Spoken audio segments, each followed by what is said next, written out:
invitación. La Escuela de Ingeniería Agrícola también es parte de la comisión de SAN de la universidad, además como de unas 12 unidades más. Es una comisión bastante interdisciplinaria, eso es muy productivo. Bueno, entonces vamos a hablar ahora de esta relación entre el cambio climático y la seguridad alimentaria y nutricional. Bueno, yo creo que todos estamos en la seguridad alimentaria y nutricional y también las acciones en relación con el cambio climático son una responsabilidad de todos, son asunto de todos y todas, y por lo tanto exhortamos, digamos, ese trabajo también interdisciplinario. ¿Qué entendemos por seguridad alimentaria y nutricional? Bueno, este término de seguridad alimentaria y nutricional es un término que ha venido cambiando a lo largo del tiempo. Se viene utilizando con más fuerza desde los años 70, pero con otra connotación. Estaba la Guerra Fría, la seguridad alimentaria era parte de la seguridad nacional, lo sigue siendo, pero el término se ha ampliado, se ha visto ya como un derecho, ¿verdad? Entonces pueden encontrar en la bibliografía diferentes definiciones, diferentes posiciones que tienen diferentes sectores, diferentes actores, pero quizá una de las más evolucionadas es esta definición que se presenta en la Ley de Seguridad Alimentaria y Nutricional de Guatemala del 2005, que la define ya como un derecho, ¿verdad?, de toda persona a tener acceso físico, económico y social, oportuna y permanentemente a una alimentación adecuada en cantidad y calidad, con pertinencia cultural, preferiblemente de origen nacional, así como a su adecuado aprovechamiento biológico para mantener una vida saludable y activa. De paso, en Costa Rica no existe una ley de seguridad alimentaria y nutricional, existe una política y un plan, pero en eso estamos un grupo de gente tratando de hacer una propuesta de ley para que nuestro país pueda avanzar más a las anchas, digamos, en esta temática.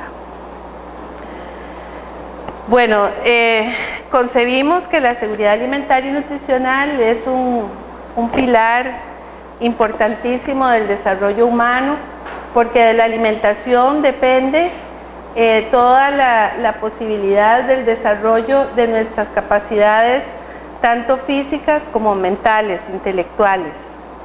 De la nutrición depende la formación adecuada del organismo, de sus órganos, de sus músculos, de sus huesos, para poder desarrollar el trabajo y para poder tener, digamos, una respuesta metabólica y digamos, de frente a las enfermedades que nos puedan aquejar, adecuada, pero también la nutrición tiene una injerencia enorme en el desarrollo del cerebro y por lo tanto es una base fundamental para el desarrollo de nuestras capacidades intelectuales.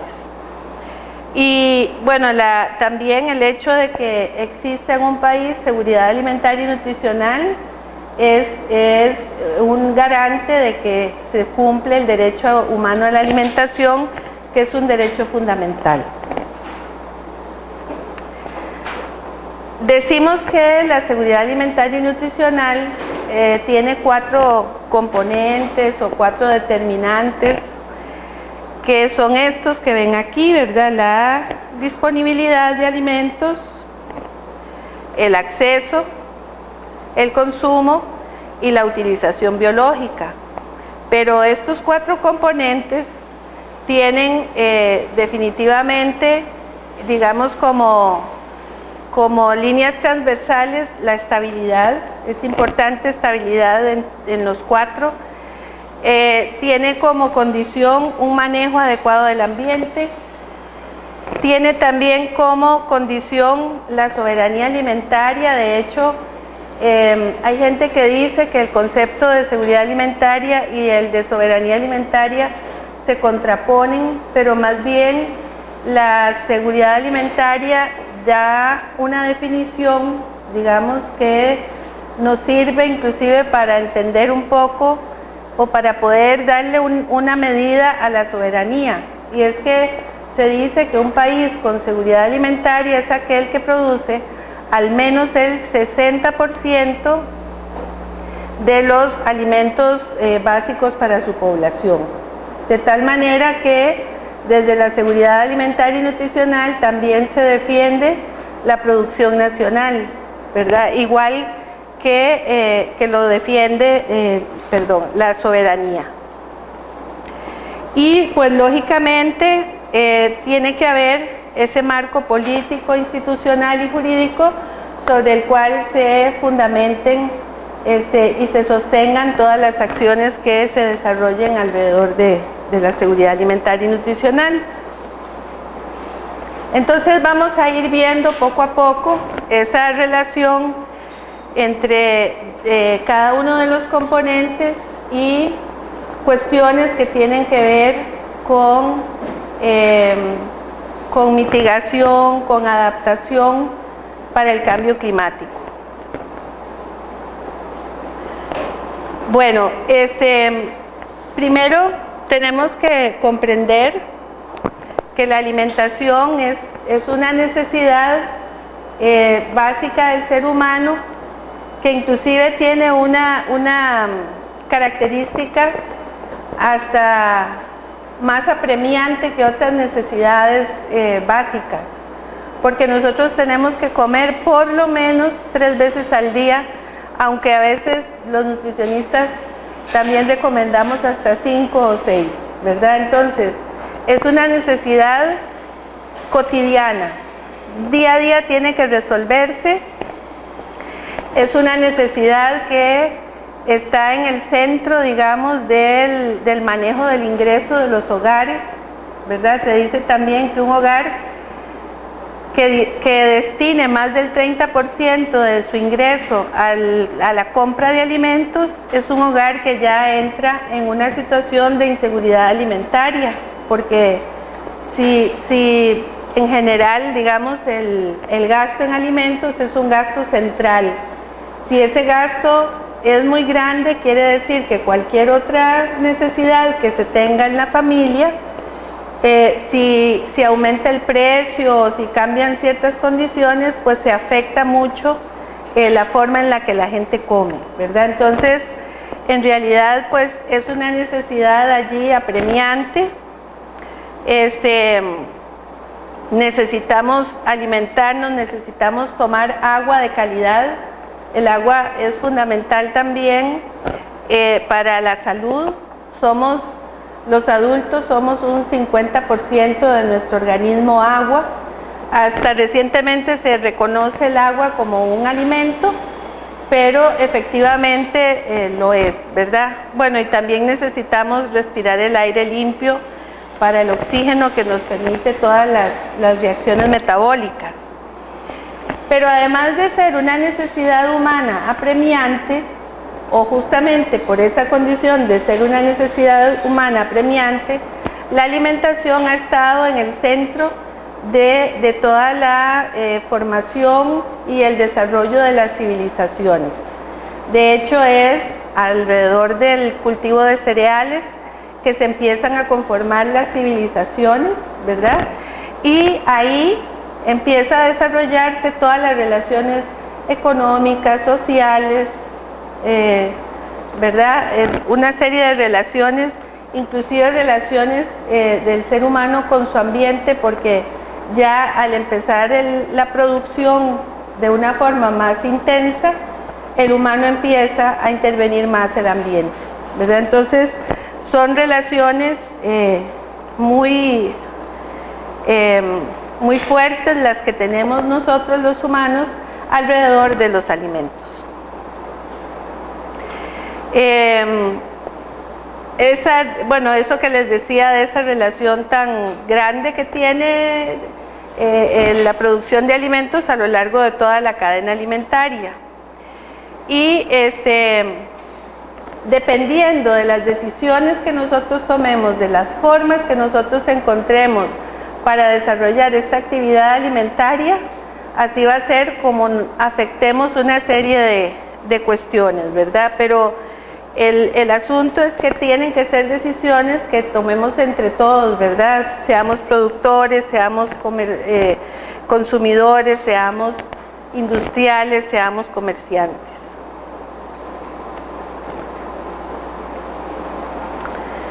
Bueno, en relación con la producción de alimentos bajo el sistema convencional, o sea, este sistema más agroindustrial que ha predominado en los últimos tiempos, tenemos consecuencias como por ejemplo la destrucción de bosques y la pérdida de biodiversidad, justamente por practicar ese monocultivo extensivo.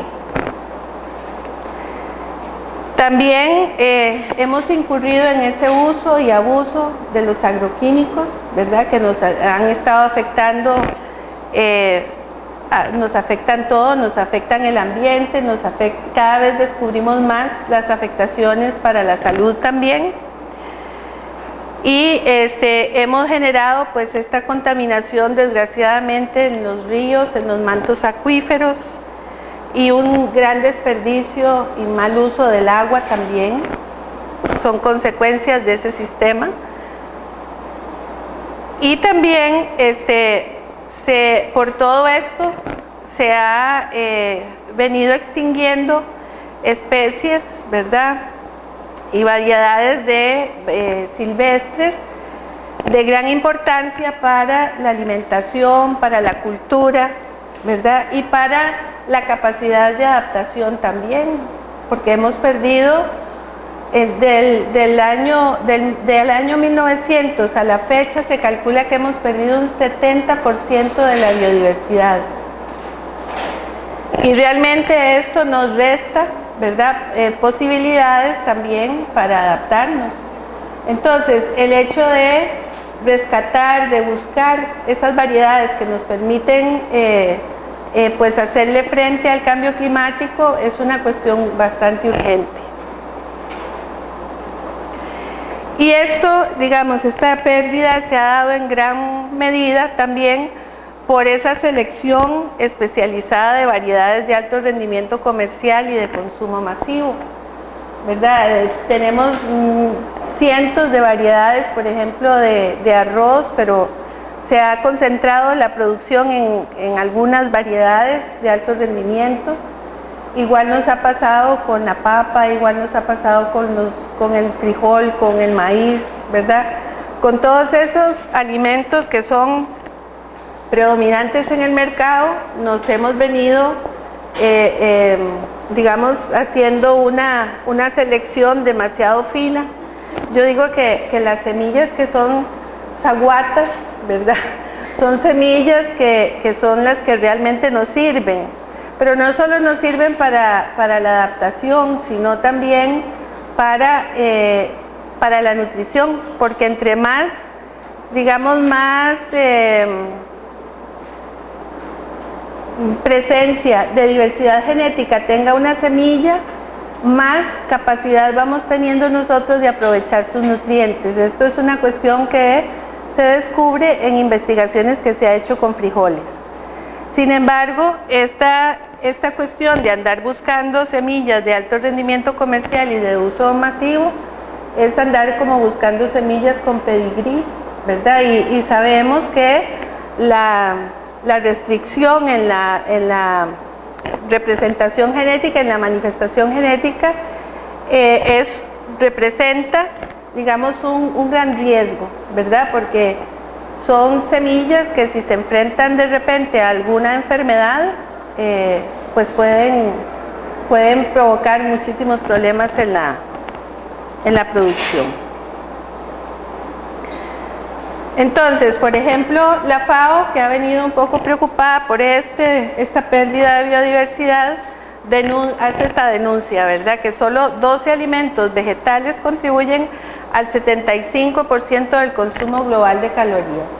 son 12 alimentos cuando en realidad en el mundo existen miles de alimentos, ¿verdad? Entonces dependemos, ¿verdad?, de muy pocos alimentos para alimentarnos toda la humanidad. Y si ustedes se dan cuenta, por ejemplo, las transnacionales de alimentos, lo que refuerzan este asunto, ¿verdad?, porque lo que tratan es de uniformar cada vez más las dietas. Es más fácil manejar grandísimos volúmenes que manejar una diversidad muy grande de alimentos. Entonces, esta es una gran preocupación de esa homogeneización en la dieta, no solo porque se pierde biodiversidad, sino también porque se pierde cultura gastronómica, se pierde identidad, se pierde nutrición también. Entonces, ante esto se dice pues que estamos ante una fragilidad nutricional de la humanidad. Bueno, vinculado con la disponibilidad de alimentos está lógicamente la comercialización, ¿verdad? Y resulta que también una de las cosas que se ha dado es que cada vez se traen alimentos de más lejos, ¿verdad? Y vean ustedes cómo esta distancia, ¿verdad?, se ha duplicado en los últimos 30 años. Y bueno, lo que implica este transporte de alimentos desde largas distancias en cuanto a contaminación, en cuanto a producción de CO2, al uso y despilfarro de energía.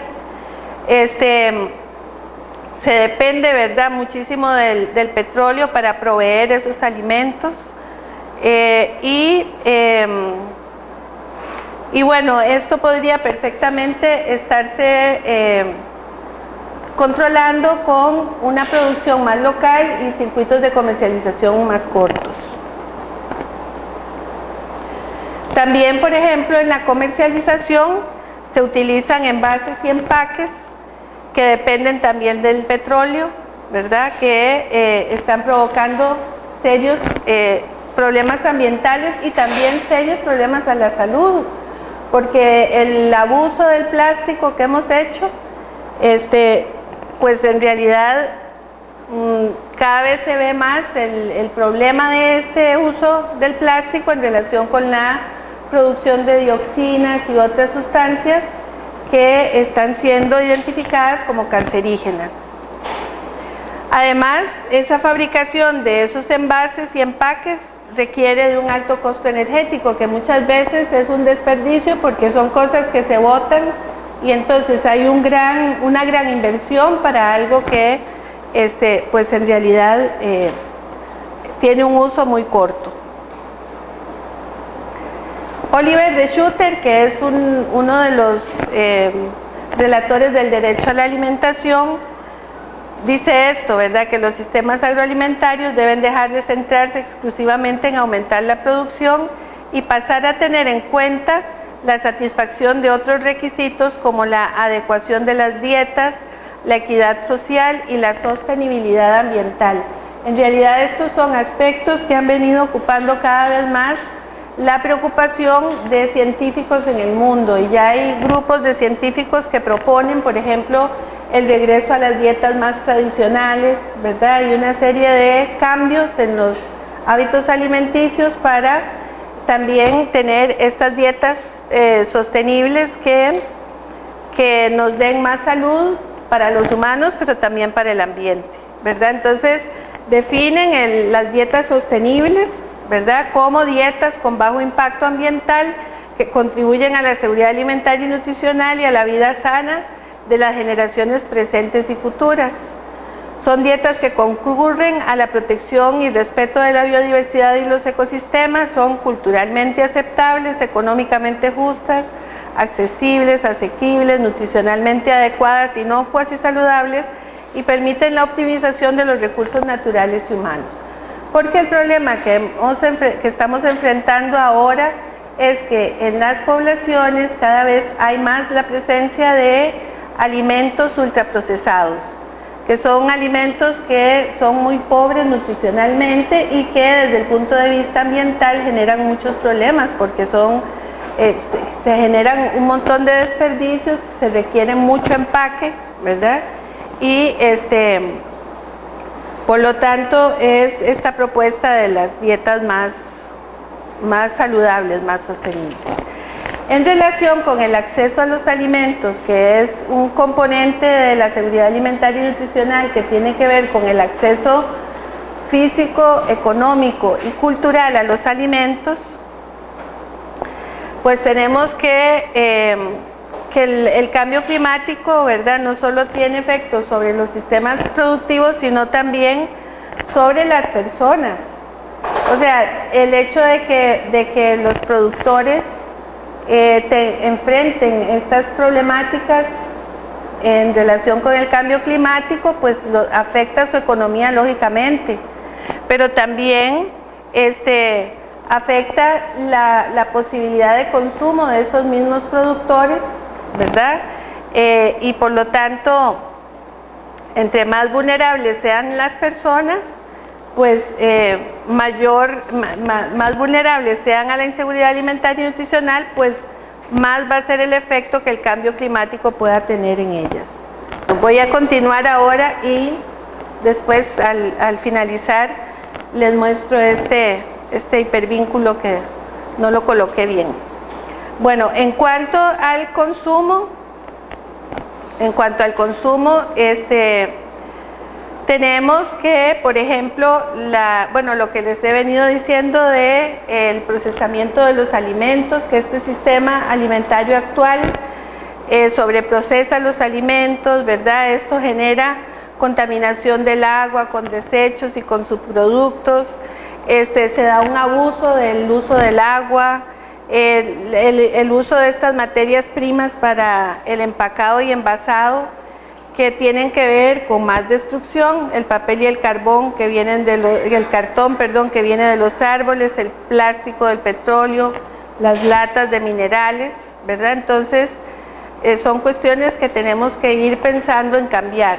Y luego también esas porciones excesivas que generan mucho desperdicio, y el desperdicio tiene que ver también con el cambio climático, en el sentido de que al haber desperdicio estamos desperdiciando todo, estamos desperdiciando trabajo, estamos desperdiciando los insumos que se utilizaron en la producción de esos alimentos, estamos desperdiciando el agua que se utilizó en la producción de esos alimentos.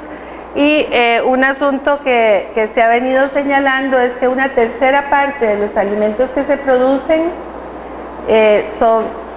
son desperdicio. Hay mucho de este desperdicio que se genera en la etapa post cosecha, ¿verdad? En el manejo post cosecha inadecuado, pero también en las grandes porciones, ¿verdad?, que se utilizan en algunos restaurantes, pues son una fuente de desperdicio. En el consumo a nivel del hogar también debemos poner mucho cuidado, ¿verdad?, porque también se incurre en una serie de errores, ¿verdad?, aunque en el hogar, digamos, son pequeñas máquinas o pequeñas unidades las que utilizamos, pues sabemos que el uso, por ejemplo, inadecuado de refrigeradoras, de cocinas, generan un desperdicio de energía. En cuanto al agua, ¿verdad?, también el uso de vajillas desechables. A veces nos ponemos a querer ahorrarnos trabajo y utilizamos vajillas desechables a veces sin necesidad, ¿verdad?, y sin cuidar de que sean biodegradables. Igualmente, por ejemplo, la sobrecocción de los alimentos no solo nos genera una pérdida irracional de energía, sino también una pérdida de nutrientes, que es una forma de desperdicio también de nutrientes. También en el hogar puede haber pérdidas por deficiencias en el almacenamiento, en la conservación, y digamos, la falta de prácticas del reciclaje, de la reutilización, pues también son cosas en las que tenemos que poner cuidado. Entonces, estas situaciones que se generan en el hogar ¿verdad? En realidad requieren de una educación alimentaria y ambiental que inicie en el hogar, sí, pero que tenga un sustento muy importante en el sistema educativo. En realidad, para lograr estos cambios que necesitamos, el sistema educativo tiene que tener un cambio, tiene que tener un aporte importante. Bueno, ahí está lo del uso de cocinas y refrigeradoras. En cuanto al componente de utilización biológica, la relación del cambio climático con este componente pues está básicamente en la cuestión del agua. Nosotros necesitamos consumir agua de calidad. En realidad las enfermedades hídricas son enfermedades que nos afectan grandemente. Las diarreas que se transmiten por el uso de aguas contaminadas, por ejemplo, afectan grandemente la salud y el estado nutricional. Y sabemos que, por ejemplo, enfermedades como el dengue, la malaria y otras enfermedades aumentan la incidencia con el cambio climático, porque la zona de habitación de los vectores va aumentando, ¿verdad? Entonces, poblaciones que antes no se afectaban, por ejemplo, por el dengue, al subir la temperatura, el mosquito del dengue habita en otras áreas que antes no podía habitar, porque la temperatura funciona como una barrera, ¿verdad?, en la propagación del mosquito, y entonces se da una afectación mayor. Eso pasa con otras enfermedades también. Y por ejemplo, en personas que están afectadas por la inseguridad alimentaria, pues son personas más vulnerables. Hay una correlación directa, digamos, entre presencia de malaria y presencia de inseguridad alimentaria, de pobreza. Bueno, y también en cuanto al manejo de desechos, ¿verdad?, que es un problema enorme. Nuestro país todavía tiene zonas amplias que no son cubiertas por la recolección de basura, y las gentes se ven enfrentadas a tomar la decisión de qué hacer con esos desechos, ¿verdad? Pero cualquiera de estas formas, tanto la quema como el entierro, sabemos que genera sus problemas ambientales. Entonces, se impone todavía más la educación para el reciclaje, para la reutilización y para el aprovechamiento. Bueno, entonces, ¿qué hacer ante todo esto? En realidad, la propuesta que se viene dando es, bueno, concentrarnos en el desarrollo más local, ¿verdad? Tratar de ir eliminando esas grandes cadenas, esas grandes distancias, digamos, en el transporte de los alimentos, que los alimentos que proveen a las poblaciones sean alimentos que se producen más cerca, ¿verdad? Promover, por lo tanto, los mercados locales y la diversificación de la producción, porque el problema, digamos, para proveer a partir de lo local es cuando todo el mundo siembra lo mismo, ¿verdad? Entonces, si todo el mundo siembra lo mismo, ir al mercado no tiene sentido, porque todo el mundo ofrece lo mismo y porque no voy a conseguir algo diferente de lo que siembra mi vecino o produce. Pero entonces la diversificación nos va a permitir ese desarrollo local.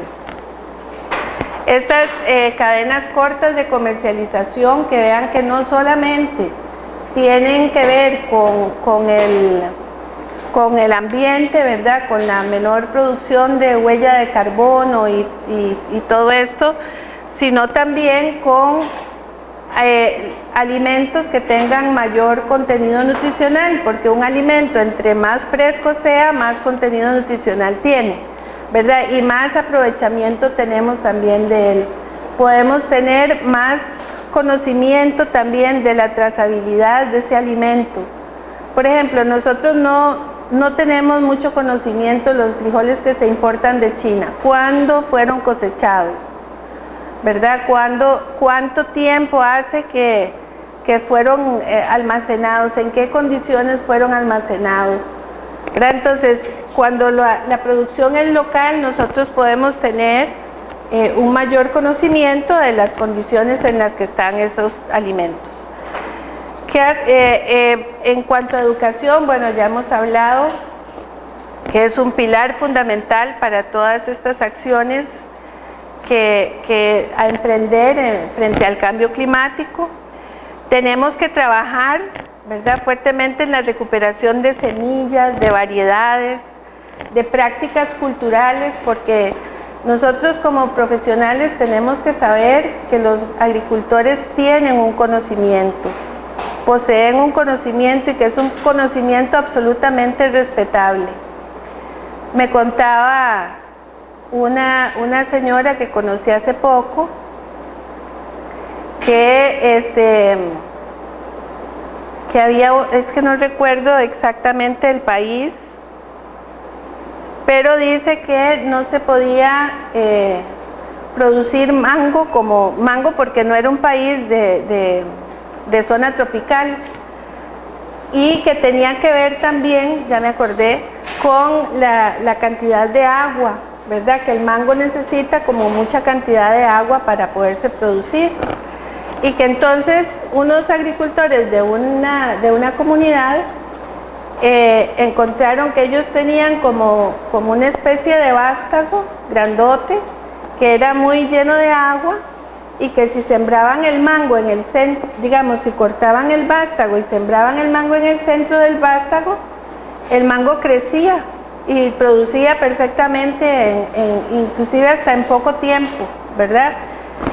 Entonces, estos fueron descubrimientos que la gente del lugar fue logrando tener porque les gustaban mucho los mangos, pero así como ese ejemplo puede haber muchísimos en el mundo, ¿verdad?, que no podemos menospreciar, y realmente estas prácticas culturales que se dan en las comunidades de productores pueden darnos una luz, pueden darnos una serie de elementos para enfrentar el cambio climático. También la recuperación de la gastronomía local, ¿verdad?, también es muy importante para el uso de los productos locales, pero también para el desarrollo local también. No hay cosa más rica que llegar a un lugar y poder comer cosas que sean propias, ¿verdad?, de ese lugar. El empoderamiento también de las comunidades, porque ante el cambio climático y ante la seguridad alimentaria y nutricional debe haber una organización de las comunidades, y bueno, el desarrollo de tecnologías adecuadas, que son cosas en las que nosotros de una forma más técnica pero también participativa podemos contribuir. Además, como decía, la organización de las comunidades, que es fundamental, y otra cuestión es esta de responder a las necesidades de las comunidades, acompañarlas y respetar la diversidad de modos de vida. Esto lo recalco porque estamos teniendo una experiencia de un proyecto de CONARE en Zigzaola, y a veces uno se pone a pensar, bueno, pero ¿por qué esta gente, qué necia gente, se queda aquí viviendo con estas amenazas de inundaciones todo el tiempo y esa complicación? ¿Por qué no se van de aquí? ¿Por qué? Bueno, la gente ahí simplemente asume la inundación como una parte de la realidad del ambiente en el que viven. Tal vez para uno sea algo muy terrible enfrentar una inundación. Ellos no es que la vean con demasiada gracia, porque bueno, implica mucho esfuerzo. Muchas veces se tienen que levantar de cero, pero es gente con esa capacidad de adaptarse a esa situación. Y así como ellos, ¿verdad?, puede haber muchos. Por ejemplo, los indígenas también, que viven en una cierta situación, pero que son personas que, digamos que saben manejar su medio, que saben enfrentarlo, y nosotros tenemos que ser respetuosos de esa diversidad de formas de vida. Bueno, yo llego hasta aquí mi presentación.